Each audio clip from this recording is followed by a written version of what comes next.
नमस्कार। सवाल आज का देख रहे हैं आप सब। मैं हूं आपके साथ साहिल कहते हैं। मिडिल ईस्ट एक बार फिर बारूद के ढेर पर खड़ा है। हॉर्मुज़ स्ट्रेट से लेकर दक्षिणी लेबनान तक जंग का दायरा लगातार बढ़ता जा रहा है।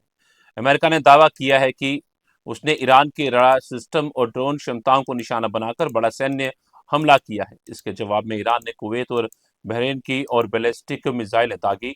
हालांकि अमेरिका कह रहा है कि ज्यादातर मिसाइलें हवा में ही मार गिराई गई, लेकिन इस टकराव ने पूरी खाड़ी क्षेत्र को हाई अलर्ट पर ला दिया है।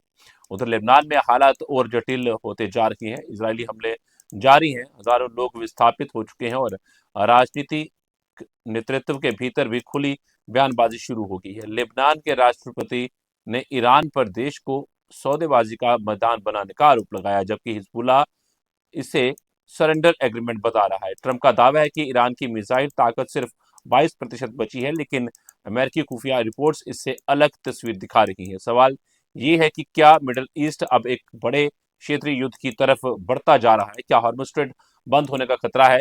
और क्या लेबनान एक नए गृह संकट की तरफ जा रहा है? रुक करेंगे। हमारे साथ दो खास मेहमान जुड़ चुके हैं और उनसे भी इन बातों को समझने की कोशिश करेंगे और जानेंगे। दो खास मेहमान, विंग कमांडर हमारे साथ आलोक साहे, डिफेंस एक्सपर्ट। सर धन्यवाद, शुक्रिया समय देने के लिए बहुत बहुत। और हमारे साथ हैं doctor Ram Srivastava, foreign expert. Sir धन्यवाद, शुक्रिया समय देने के लिए। सर जय हिंद। सर जय हिंद। शुरुआत में करूंगा विंग कमांडर आलोक साहे सर से।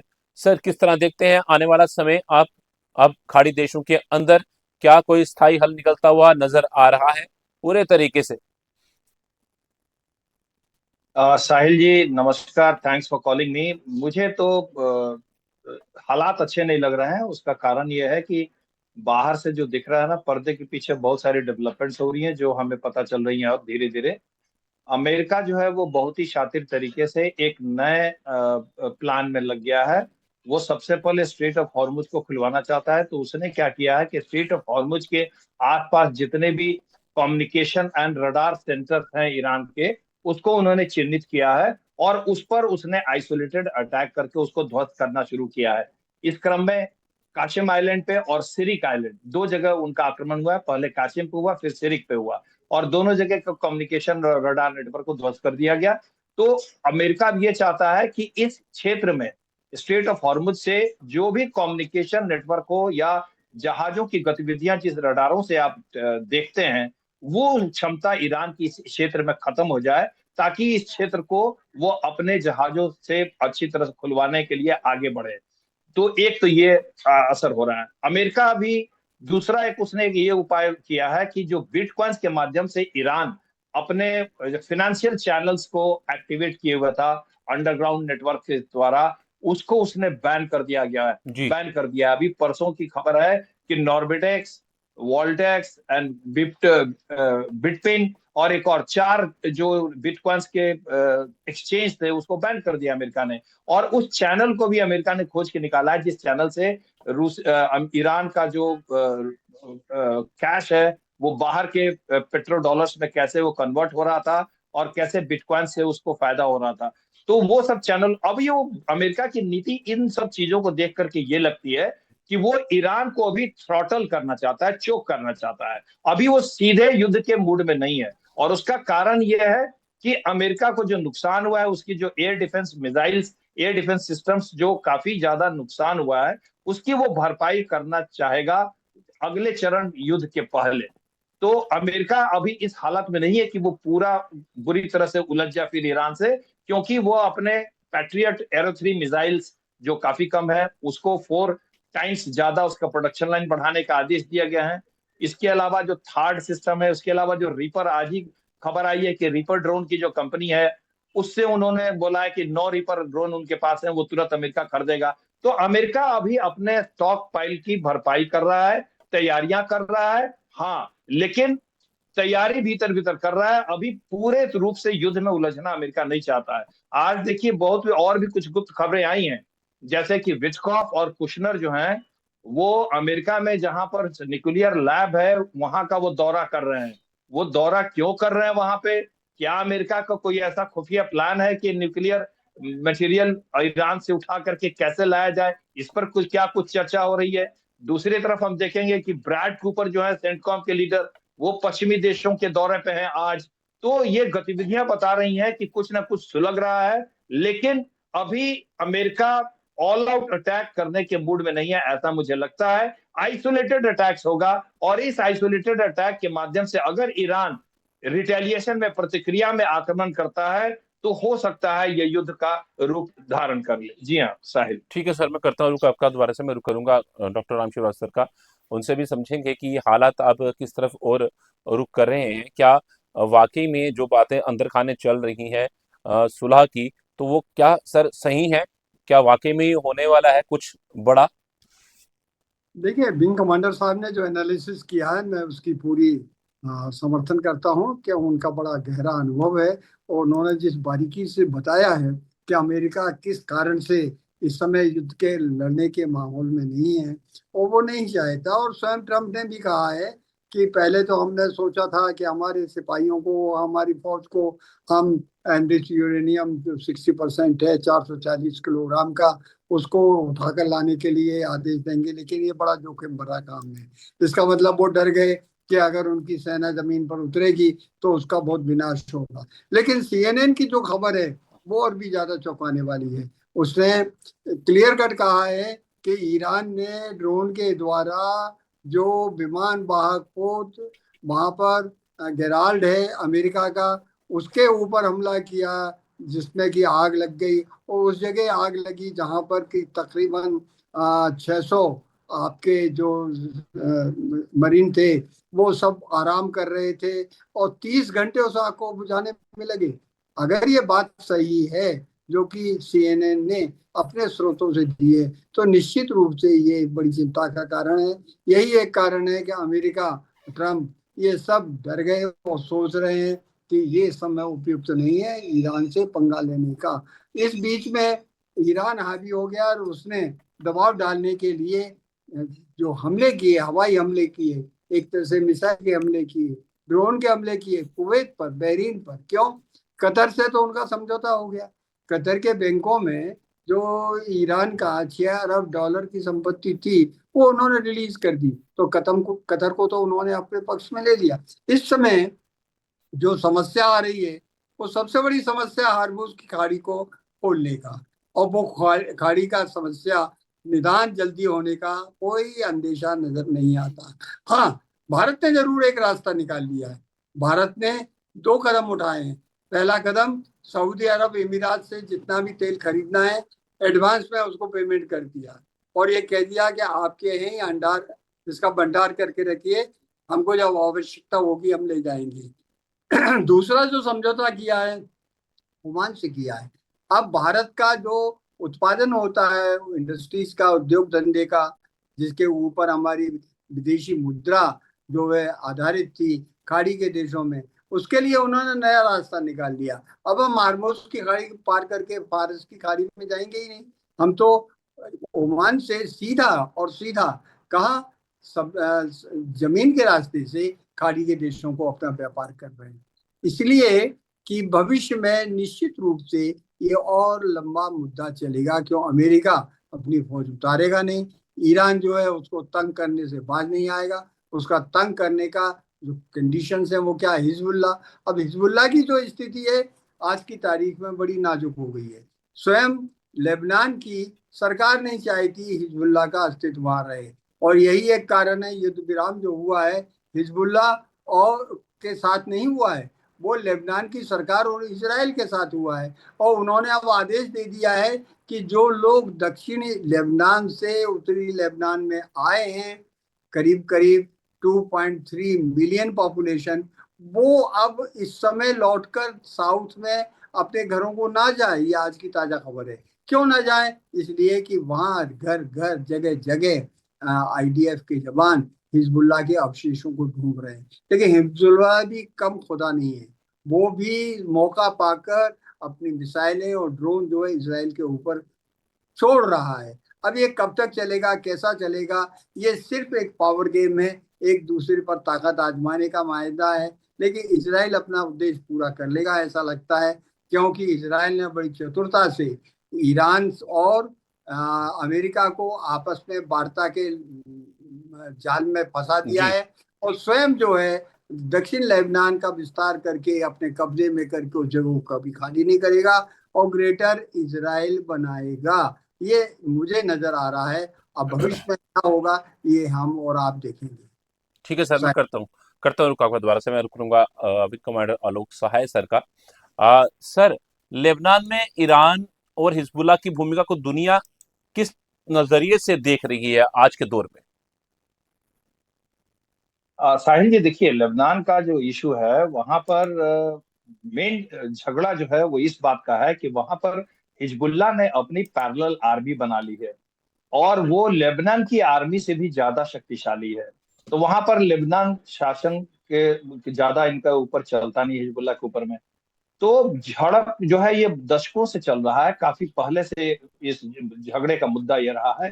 तो 2015 में एक समझौता कराया गया था, हिजबुल्लाह, इजराइल, यूएस, यूएन और कई पश्चिमी देशों ने उस पर साइन किया था। उसमें ये करार हुआ था कि आप लिटनी रिवर के दक्षिण में हिजबुल्लाह का कोई भी आर्म्ड प्रेजेंस नहीं होगा, और इसी बात पर समझौता होकर के शांति स्थापित करने का प्रयास किया गया था। लेकिन उसके बाद से ही, वो समझौता होने के बाद भी आप देखिए हिजबुल्लाह ने लिटनी रिवर के दक्षिण में अपने आर्म्ड प्रेजेंस बना लिए, अपने आर्म सेंटर्स बना लिए, अपने कमांड सेंटर बना लिए, और जब भी आक्रमण होता है ईरान के इशारे पे वहां से रॉकेट और मिसाइल से वो आक्रमण करता रहा है। तो ईरान इस बात को काफी दिनों से झेलता रहा है, और अब ईरान को ये मौका मिला है कि हिजबुल्लाह के इस गढ़ को खत्म किया जाए, और वो बुरी तरह से उनके पीछे पड़ गया है। उसने न सिर्फ लिटनी नदी तक उनको मारा और खदेड़ा, बल्कि अब लिटनी नदी के उत्तर में भी इजरायली फौज पहुंच गई है, और वहां भी 20-30 किलोमीटर अंदर जाकर के वो हिजबुल्लाह का तहस नहस कर रहे हैं, और काफी लड़ाई तेज चल रही है। बीच बीच में साहिल जी आप देखते होंगे खबरें आ रही हैं कि युद्ध विराम की घोषणा हो गई है लेबनान के साथ और इजराइल के साथ में। ये बकवास की बातें हैं। युद्ध विराम की जो बातें हो रही हैं वो लेबनान गवर्नमेंट और इजराइल के बीच में हो रही हैं। लेबनान सरकार से तो इजराइल का झगड़ा है ही नहीं, झगड़ा है हिजबुल्लाह के साथ। तो वो युद्ध विराम की घोषणा होती है, इसीलिए आप देखेंगे कि तुरंत खबर आती है कि इजराइल ने फिर अटैक किया, खूब बमबारी की। तो ये झगड़ा, ये जो है वो हिजबुल्लाह जब तक वहां पे है, और ये काफी बहुत ही शक्तिशाली और मिलिटेंट ऑर्गेनाइजेशन है, ये विश्व की सबसे बड़ी नॉन स्टेट आर्मी है। तो लेबनान का झगड़ा ये जल्दी सुलझने वाला नहीं है, और ईरान ने भी कमर कस ली है कि इस बार वो हिजबुल्लाह को एक अच्छी चोट पहुंचाए और उसकी कमर बुरी तरह से तोड़े। तो ये लंबा चलेगा। जी हाँ। जी, ठीक है सर, मैं करता हूँ रुक दोबारा मैं रुक करूंगा डॉक्टर राम श्रीवास्तव सर का। सर, क्या इजराइल दक्षिणी लेबनान में लंबा सैन्य अभियान चलाने की तैयारी कर रहा है? क्या खाड़ी देशों पर मिसाइल हमले अरब देशों की सीधे युद्ध में आने वाले समय के अंदर ला सकता है, ऐसे हम देख सकते हैं? देखो फिलहाल तो ऐसा संभावना नहीं लगती कि इसराइल किसी भी कारण से अरब के दूसरे देशों पर किसी तरह हमला करेगा, क्योंकि सभी लगभग जितने भी ऑर्गेनाइजेशन ऑफ इस्लामिक कंट्रीज हैं वो एक तरह से इसराइल के परोक्ष रूप से पक्ष में आते जा रहे हैं कि उनको समझ में आ गया है कि इसराइल माने अमेरिका, अमेरिका उनकी छत्रछाया में वो पल रहे हैं। और आज अगर ईरान का वो छत्रछाया ले लेंगे या उसके अंडर हो जाएंगे तो वहां तो सर्वे सर्वा कौन होता है? धर्म गुरु होता है। अयतुल्ला खौमेनी थे, आजकल उनके ही वंशज वहां पर मौजूद हैं, वो सुप्रीम कमांडर हैं। और सऊदी अरब या यूनाइटेड अरब इमीरात या ओमान या बहरीन, यहाँ के जितने भी खाड़ी के देश हैं, तेल इनकी संपत्ति है। और वो कभी नहीं चाहेंगे कि उन शेख और सुल्तानों के ऊपर कोई धार्मिक गुरु बैठ जाए, और तो उनका अस्तित्व ही खत्म हो जाएगा। तो इस तरह से आप निश्चित मानिएगा खाड़ी के जितने भी देश हैं वो शिया सुन्नी की लड़ाई तो बहुत पुराने जमाने की है। राजनीतिक दृष्टि से वो कभी भी ईरान के पक्ष में नहीं आ सकते। और ईरान कट्टर दुश्मन किसका है? इसराइल का। क्यों दुश्मन है? कि जो तालिबानी जो सल्तनत है उसके हिसाब से उनके जो कानून में लिखा हुआ है, शरीयत में लिखा हुआ है कि जमीन पर यहूदियों को रहने का अधिकार नहीं है, उनको जमीन से हटा देना चाहिए, जिहाद कर देना चाहिए और खत्म कर देना चाहिए। यही एक कारण है। इसराइल को सबसे बड़ी चिंता ये है अगर ईरान ने किसी भी तरह से परमाणु हथियार बना लिया तो सीधा उपयोग वो इजराइल पर करेगा, जो कभी नहीं चाहेंगे। और इजराइल के लिए अमेरिका का सॉफ्ट कॉर्नर इसलिए है कि द्वितीय विश्व युद्ध के बाद जितने भी यहूदी हिटलर ने भगाए थे उनमें से अधिकांश अमेरिका में बस गए हैं। यहाँ तक कि अल्बर्ट आइंस्टाइन भी वहीं से आया था। और वो यहूदी जो बहुत विद्वान है, धन संपत्ति के माहिर हैं, आज जितनी भी डिफेंस की इंडस्ट्रीज है उसमें बहुत बहुमत जो है इन्हीं यहूदियों का है। और यहूदियों के सहयोग के बगैर अमेरिका में कोई, चाहे वो डेमोक्रेट हो या रिपब्लिकन हो, वह कुर्सी पर नहीं बैठ पाता। इसीलिए जो है पूरी तरह से इजराइल की तरफ अमेरिका, चाहे वो कहने के लिए ट्रम्प कह दें बहुत नाराज हूँ किससे, नेतन्याहू से। क्यों नाराज हूँ कि लेबनान पर हमला क्यों कर रहे हो, लेकिन हकीकत में उनकी मिलीजुली भगत है। वो उनको इशारा कर जी। देते हैं, सहमति ले लेते हैं और कत्लेआम कर रहे हैं। यहाँ देखिए ना हमास में क्या चल रहा है। हमास की और इजराइल के लोगों की कहाँ बैठक हो रही है, मिस्र में। किस बात के लिए हो रही है कि गाजा का आपने जो एक तरह सत्यानाश कर दिया, जमींदोज कर दिया। अब वहाँ के जो कैंप हैं उन कैंप पर अटैक ना करें। लेकिन इजराइल मान कहाँ रहा, कहने के लिए सीज फायर है, लेकिन जब उसकी मंशा होती है और उससे जरा भी अंदेशा होता है कि इस जगह हमास अभी भी एक्टिव है, वहां अगर बमबारी कर देता। हमेशा लोग मर रहे हैं, खाने की मदद नहीं पहुंचती, पीने का पानी नहीं पहुंचता, चेचक फैल रहा है। और तो और वहां पर हैजा तक फैलने के समाचार आए हैं। दवाइयाँ बाहर से आने की कोई अनुमति नहीं देता है। और सबसे दुखदाई चीज है, मुझे तो दया उन लोगों पर आती है जो भारत में रहकर फिलिस्तीन का गुण तो गाया करते थे, नारे लगाया करते थे। आज उनको संयुक्त राष्ट्र संघ में जो रिपोर्ट है उसके बारे में पता नहीं है, जिसमें ये कहा गया है कि लाखों पैलेस्टीनियन को इजराइल ने जेल में बंद कर रखा है। उनके सबके कपड़े उतार कर उनके साथ वहां के सैनिक कुकर्म जी। करते हैं, दुष्कर्म करते हैं, उनको खाने को नहीं देते, जो चू चपड़ करता है उसको गोली से उड़ा देते हैं। और वहां की संविधान सभा ने तो, उनकी संसद ने तो एक नियम पारित कर दिया है कि फौज को अधिकार दे दिया है, वो किसी भी पैलेस्टीन को गोली से उड़ा देंगे तो उसकी कोई जांच नहीं होगी। ऐसी स्थिति की जितने भी हमारे यहाँ के इस तरह के लोग हैं जो पैलेस्टाइन के गुण गाया करते थे, आज उनकी सबकी जबानों पर बर्फ जम गई है। क्यों कि ईरान के और युद्ध को देख करके उनको समझ में आ गया है कि चुप रहना ही ज्यादा बेहतर है। इजराइल ताकतवर है और रहेगा। और आज उसने लेबनान की हालत सीरिया जैसी कर दी है और निश्चित मानिएगा ग्रेटर इजराइल का सपना पूरा करके वो मानेगा, ऐसा मेरा विचार है। ठीक है सर, मैं रुक करूंगा विंग कमांडर आलोक सहाय सर का। सर, ट्रम्प के बयानों को आप किस तरह से देखते हैं, और ट्रम्प के बयानों और अमेरिकी खुफिया रिपोर्ट्स में विरोधाभास कितना गंभीर संकेत माना जा सकता है, माना भी जा सकता है या नहीं? साहिल जी, बिल्कुल विरोधाभास है। और मैं तो जो वहाँ की खुफिया रिपोर्ट CIA है उसको सही मानता हूँ। उसके पीछे कारण यह है कि देखिए, ईरान में जो भी अंडरग्राउंड बंकर्स हैं, जो भी अंडरग्राउंड सिटीज उसने बना रखे हैं, जहां पर वो मिसाइल बनाता है या मिसाइल्स और ड्रोन को रखता है, जहां पर अंडरग्राउंड मेट्रो जैसा रेल सिस्टम बना रखा गया है, वहां से वो रेल से मूव करते हैं। और अलग अलग जगह पर साइलोज हैं, साइलोज खुलते हैं, मिसाइल लॉन्च होता है, फिर साइलो बंद हो जाता है। ये जो उसने एक शातिर तरीके से अपना सिस्टम बनाया है, और इसी के कारण वो आज अमेरिका को माकूल जवाब दे पा रहा है। ये जो अंडरग्राउंड सिटीज हैं, ये 500 मीटर से लेकर के 1.5 किलोमीटर तक जमीन के अंदर है। अमेरिका के पास जो सबसे बड़ा बंकर बस्टर बॉम्ब है GBU-57, वो सिर्फ 60 मीटर नीचे जाके पड़ता है। तो पूरी बमबारी इन्होंने कर ली, ऊपर के सारे संयंत्र, रडार सेंटर, मिलिट्री सेंटर, जितने भी कम्युनिकेशन सेंटर आपने सब तो उड़ा दिया। लेकिन उसकी जो मिसाइल्स और उसके जो ड्रोन्स रखे हुए हैं, जो उसका स्टोरेज है, उस तक अमेरिकी बमबारी नहीं पहुंच पाई है। और न वो जल्दी पहुंचेगी जब तक कि कोई, इसीलिए बात हो रही थी कि क्या अमेरिका जो है बूट्स ऑन ग्राउंड करेगा कि नहीं करेगा, ये चर्चा हो रही थी।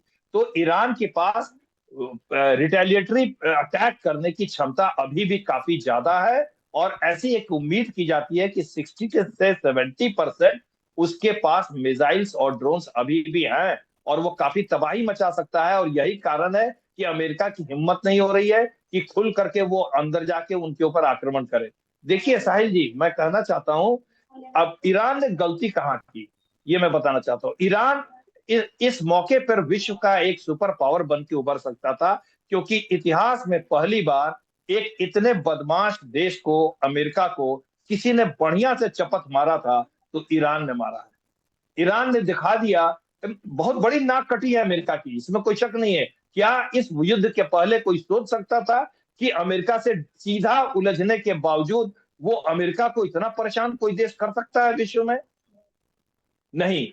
तो दिक्कत कहां है? ईरान ने जो प्रॉक्सी ऑर्गेनाइजेशन जो खड़े कर रखे हैं, हमास, हिजबुल्लाह और हुतीज, ये इनका जो काला रूप है, उसके कारण ईरान की थोड़ी बदनामी होती है और आम जनता उसको सपोर्ट नहीं करती है। क्योंकि देखिए, रिलीजियस फंडामेंटलिज्म के आधार पर कोई भी मिलिटेंट सेना अगर खड़ी होगी, तो आम जनता की सहानुभूति उसके साथ नहीं होती है।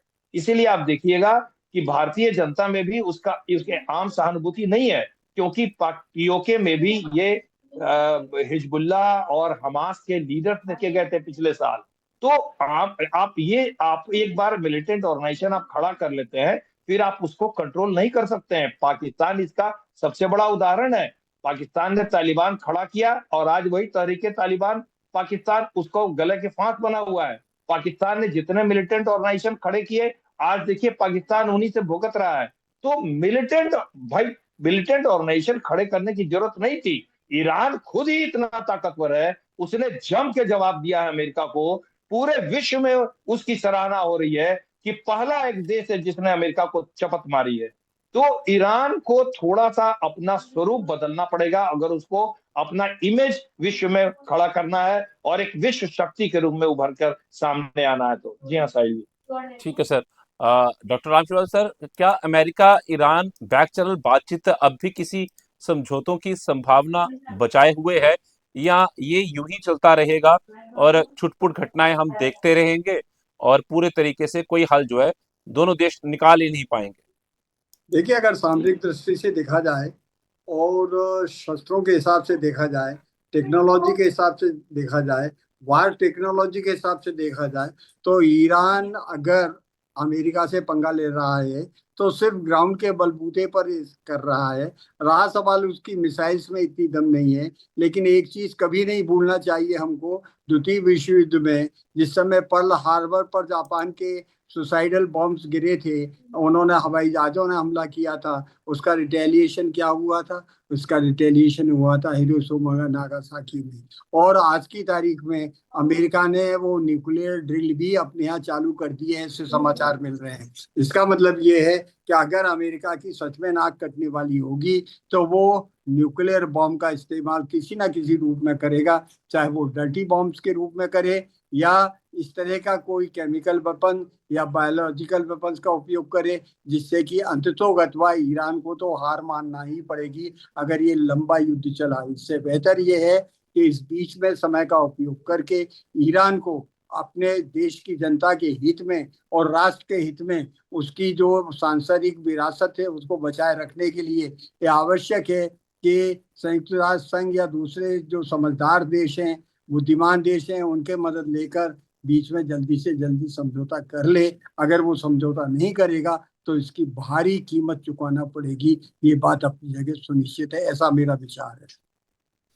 विंग कमांडर आलोक सहाय सर, आपका क्लोजिंग कमेंट चाहिए मुझे। आप किस तरह देखते हैं? कोई बात आपने अगर कहनी हो, कोई रहेगी हो जो आप समझते हैं इस पूरे घटनाक्रम को लेकर, पूरे मिडिल ईस्ट को लेकर, खासतौर भारत को लेकर भी, तो आप प्लीज रखिए जी।